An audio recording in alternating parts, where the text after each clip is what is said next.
Tariffs on Chinese steel and aluminum products imposed during the Trump administration. And the Biden administration is reportedly considering it.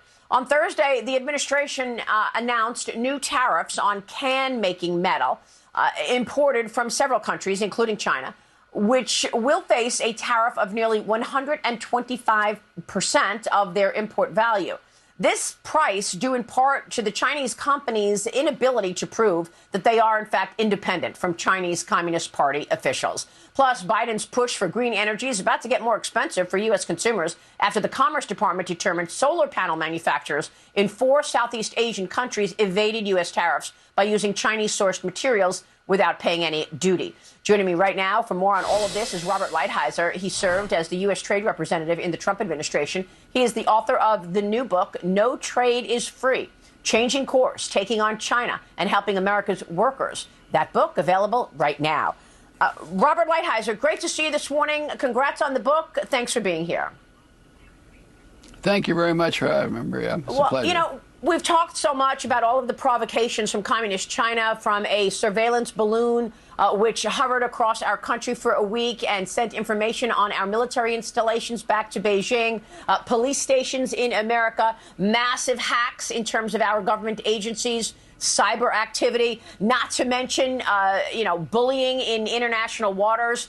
Assess the situation for us, because President Biden will not call China an adversary. He will only call China a competitor. Why?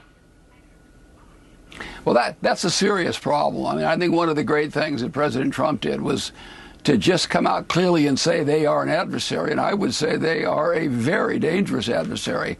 If you look at the size of their economy, it is as close to ours as any adversary we have ever had in 200 years. They want to be number one in the world, and they think that we're in the way. So, and you went down some of the litany. I think it's always important when we start talking about China to get in place that they are an existential threat to our way of life. I mean, they have the biggest army in the world, the biggest navy in the world. They're militarizing the South China Sea. They're threatening Taiwan. They undoubtedly approved of the Ukraine invasion and are helping them there. All the things that you just mentioned. Plus, I would add, too, in the last 7 or 8 days, they've had warships off of the coast of Alaska. And we've just indicted 2 U.S. Navy sailors for spying for China. So they are without question an adversary. And I think that once you agree with that, then you realize you can't have economics as usual with them. And for the last at least 2 or 3 decades, they've been waging an economic war on the United States. Yeah. I want to talk more about this. And they're winning that war. They're winning that war. I want to talk more about this because it's partly due to the soft response from the U.S.